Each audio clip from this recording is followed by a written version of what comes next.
Welcome, friends, to this in-depth journey through Stephen R. Covey's life-changing book, The 7 Habits of Highly Effective People. This isn't just a summary, it's a reflection, a conversation, and a spark to ignite growth within you. These habits are not surface-level hacks or productivity tricks. They are timeless principles, like gravity. Ignore them, and you struggle. Live them, and you thrive. Whether you want better relationships, more impact at work, or deeper fulfillment, the 7 habits will guide you from the inside out. Before we begin, hit that subscribe button and ring the bell to join our community for more life-changing summaries. And let's make this personal.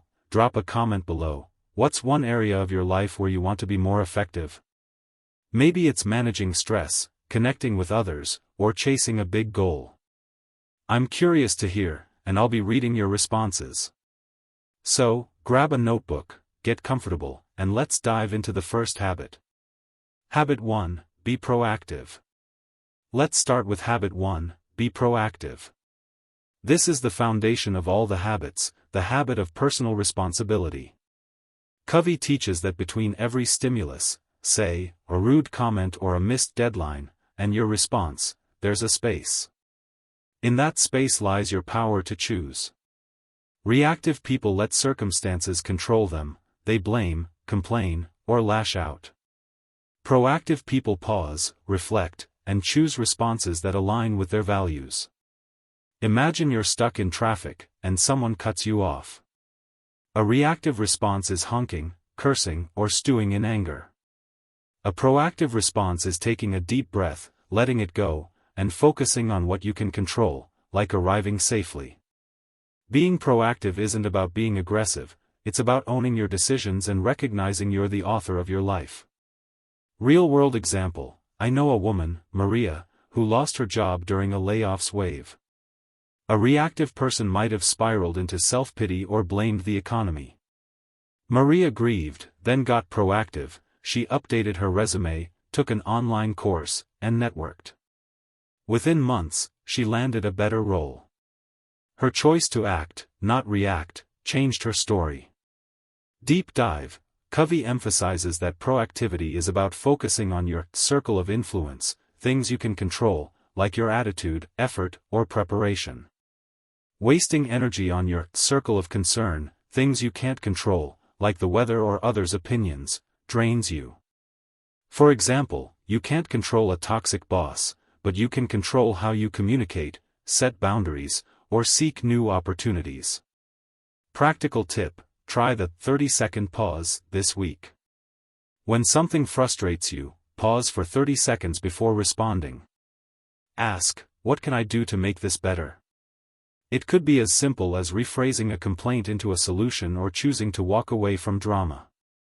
Reflection pause. What's one area of your life where you're reacting instead of taking ownership? Pause for 10 seconds. Key takeaway, you're not a victim of circumstances, you're a product of your choices. Be proactive by focusing on what you can control. Habit 2, begin with the end in mind. Habit 2 is begin with the end in mind, the habit of vision. Covey asks you to imagine your 80th birthday. Your family, friends, and colleagues are there, sharing stories about your life. What do you want them to say? Were you kind, courageous, impactful? This exercise isn't morbid, it's clarifying. It helps you define what matters most so every step you take moves you toward that legacy. Covey says, all things are created twice, first in your mind, then in reality. Without a clear vision, you're like a ship without a destination, drifting with the currents of busyness or others' expectations. Habit 2 is about designing your life with intention, creating a personal mission statement that acts as your compass. Story, my friend David was a workaholic, always chasing promotions but feeling empty. He did Covey's exercise and realized he wanted to be remembered as a present father and a community volunteer. He wrote a mission statement prioritizing family and service, then cut his work hours and joined a local nonprofit. His life became richer, not because he earned more, but because he lived with purpose.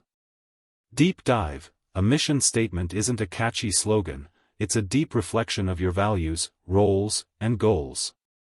For example, a teacher's mission might include, inspire curiosity in every student or be a patient partner. It guides daily decisions, like saying no to distractions that don't align with your vision. Practical tip: spend 15 minutes this week drafting a mission statement. Ask, what roles matter most: parent, friend, professional? What values define me: honesty, growth? What impact do I want? Don't aim for perfection, just start. Revisit it monthly to refine it. Reflection pause: what do you want people to say about you at your 80th birthday? Pause for 10 seconds. Key takeaway: live by design, not default. Define your end goal to make every step purposeful. Habit 3, put first things first. Habit 3 is put first things first, the habit of priorities. Now that you know what matters most from habit 2, the question is, are you actually prioritizing it? This isn't about squeezing more into your day, it's about managing yourself to focus on what's truly important. Covey introduces the time management matrix, a tool to categorize tasks. Quadrant 1, urgent and important, crises, deadlines. Quadrant 2, not urgent but important, planning, relationships, health. Quadrant 3, urgent but not important, interruptions, some emails. Quadrant 4, not urgent and not important, social media, TV binges. Most people get stuck in Quadrant 1, reacting to crises, or Quadrant 3, chasing urgent but trivial tasks. The magic of effectiveness lies in Quadrant 2, investing in prevention, learning, and connection before they become urgent. For example, exercising now prevents health crises later. Listening to your partner today prevents conflicts tomorrow.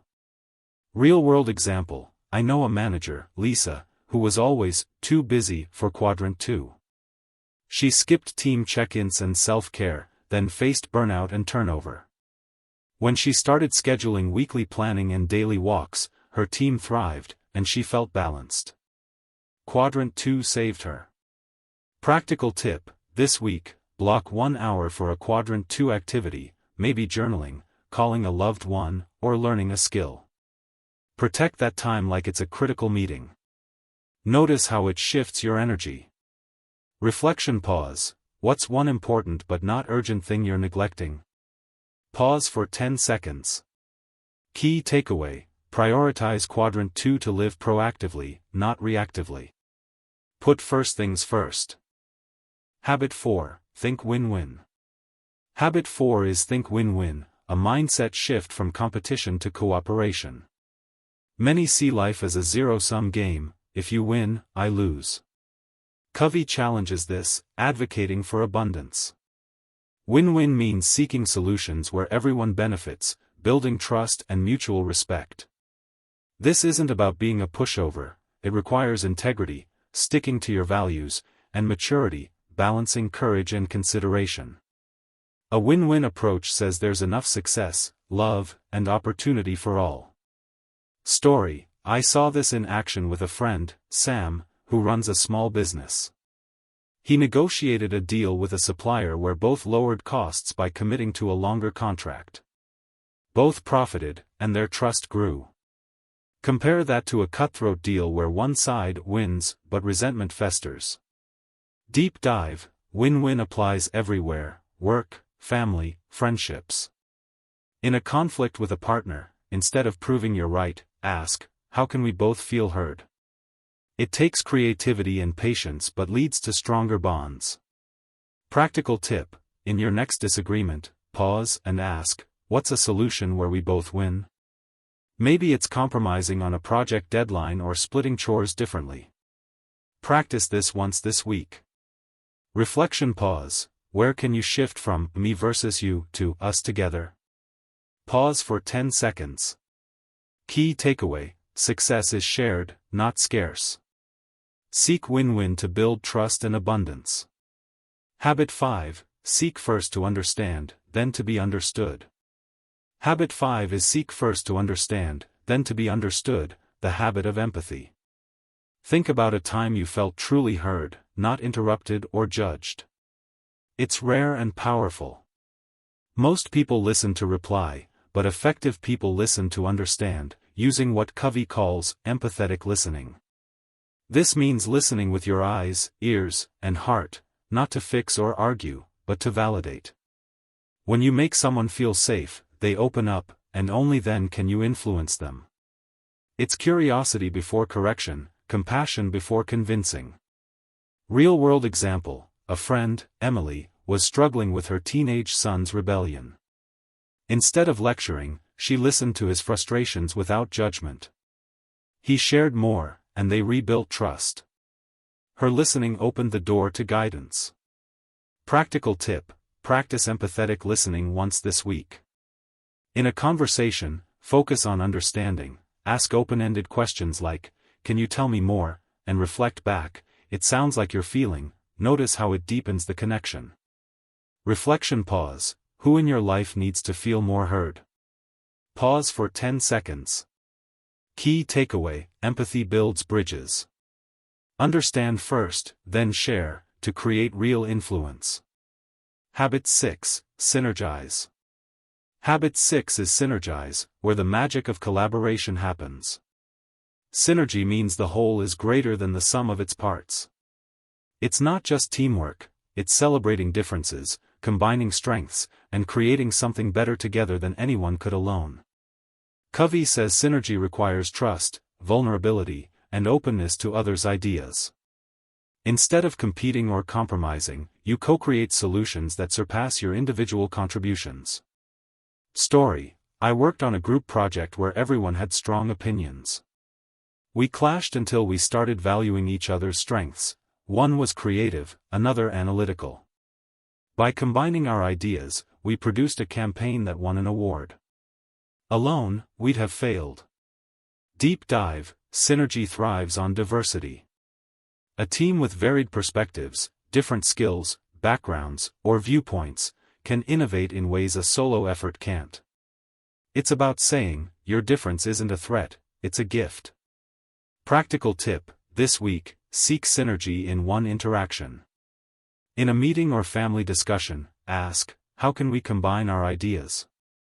Listen deeply and build on others' suggestions. Reflection pause: where can you invite more synergy in your life? Pause for 10 seconds. Key takeaway: unite, don't compete, to create brilliance through collaboration. Habit 7, sharpen the saw. Habit 7 is sharpen the saw, the habit of renewal. Imagine trying to cut a tree with a dull saw. It's exhausting and ineffective. Life is the same. If you don't renew yourself, you burn out. Covey says this habit sustains all the others by keeping you sharp physically, mentally, emotionally, and spiritually. Covey outlines 4 dimensions of renewal: physical, exercise, sleep, nutrition; mental, learning, reading, reflecting; emotional or social, relationships, empathy, service; spiritual, values, purpose, connection to something greater. Rest isn't a luxury, it's a responsibility. You can't pour from an empty cup.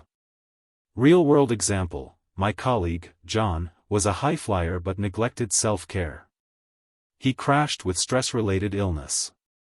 After recovery, he committed to daily walks, weekly reading, and volunteering. His energy and effectiveness soared. Renewal was his lifeline. Practical tip: pick one dimension to renew this week.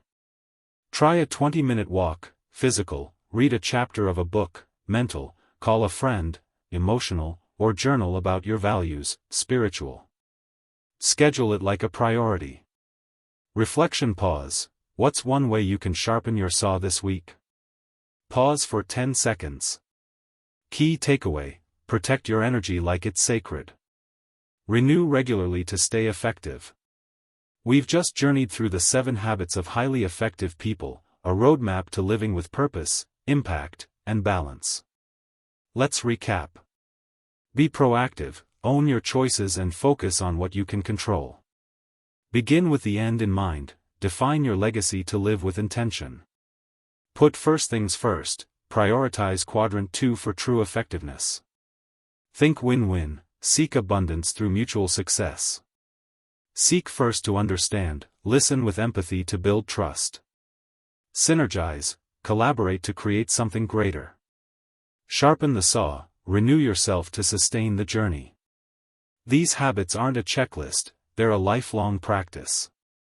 They transform you from the inside out, aligning your actions with your deepest values. Imagine a life where you're proactive, purposeful, and connected, where you prioritize what matters, collaborate with others, and care for yourself. That's the promise of the 7 habits. Take a moment to reflect, which habit resonates most with you right now? Maybe it's being proactive in a tough situation or sharpening your saw after burnout. Pick one to focus on this week and start small, a pause, a conversation, a new priority. Thank you for joining me on this deep dive into the 7 habits of highly effective people. If this inspired you, please hit that like button, subscribe for more transformative summaries, and share this with someone who could use a spark of growth. Your support keeps this channel thriving. Before we go, drop a comment. Which habit are you starting with, and how will you apply it? I'll be reading and cheering you on. For more insights, grab the full book. Remember, understanding the habits is just the start, living them is where the magic happens. Choose one small action today. Start now. Until next time, keep growing, keep leading, and stay true to your highest self.